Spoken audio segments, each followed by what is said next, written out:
Hey Hexicans, Davin here, bringing you something from my studio.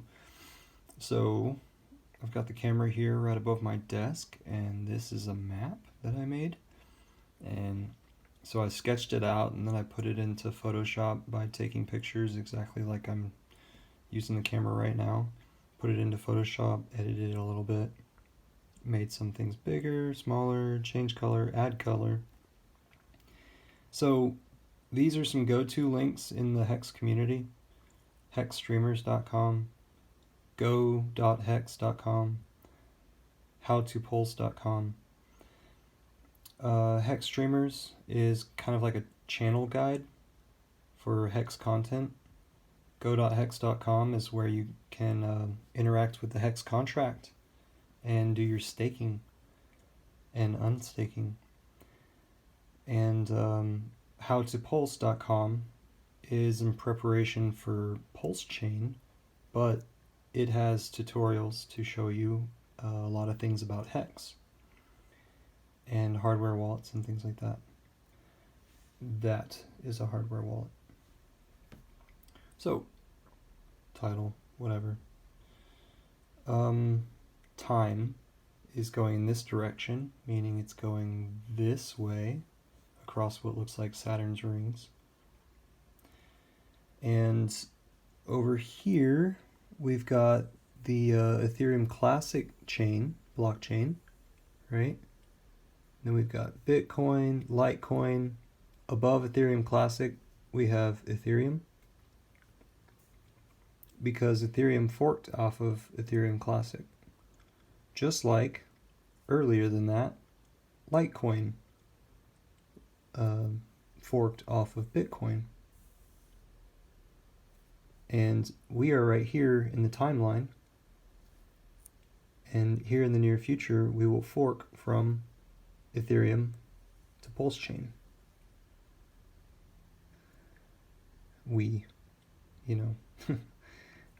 It'll be faster and cheaper fees. And those are two of many things that will be better about Pulse Chain after it forks from Ethereum. But right now, we're on Ethereum. And right now, the only Hex contract exists on Ethereum, because the Hex contract was placed here December 2nd of 2019. This contract has an address. This is the address of the contract. When you look at so whenever you interact with Hex, you're interacting with the contract. And when you stake, you're interacting with the contract. When you earn interest by staking, you interact with the contract. So what does the blockchain look like? It looks like a ledger with public addresses. So you would stay anonymous in these public addresses, and the amounts credited, the unit count credited to each of these addresses. Each one of these addresses has a private key that opens it up, that gives you access to the funds.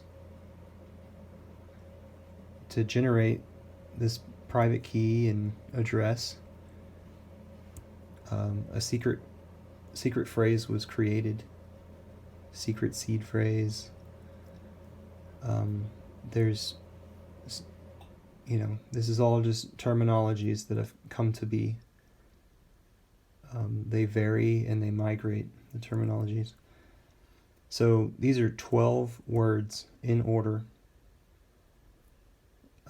that can unlock your capabilities of moving these funds.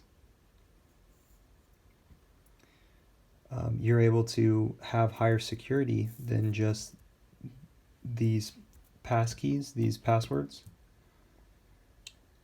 You could, with a hardware wallet, cold storage, disconnected from the internet, you could have 12 more seed phrases backing up the security of these. So right here I've drawn what's meant to be the validator network. Tons of computers around the world that are all in consensus. And if some of them go down, the rest of them stay up in consensus. And then we'll remind these guys. These guys will catch up.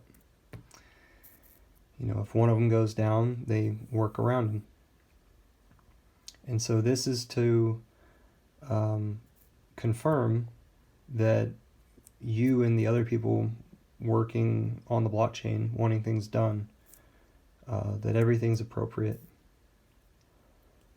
So in order for you to take full control of your finances and be your own bank, you use your computer, you tell these guys what you want to do, and you pay a fee.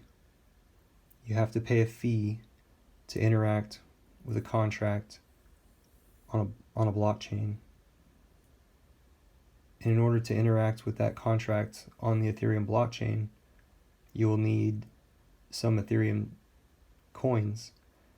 You will need some coins from the native blockchain to get work done on the blockchain. So this was inserted into the blockchain permanently. There's no muting it, there's no changing it. It's permanent. There are no bugs. It's been audited 3 times. We're right here before this fork. A lot of Hexicans are looking forward to this fork.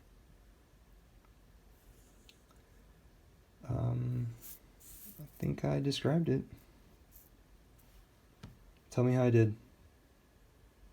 If you're not a Hexican yet, it might be a good time to become one. This is a Crypto Takeover.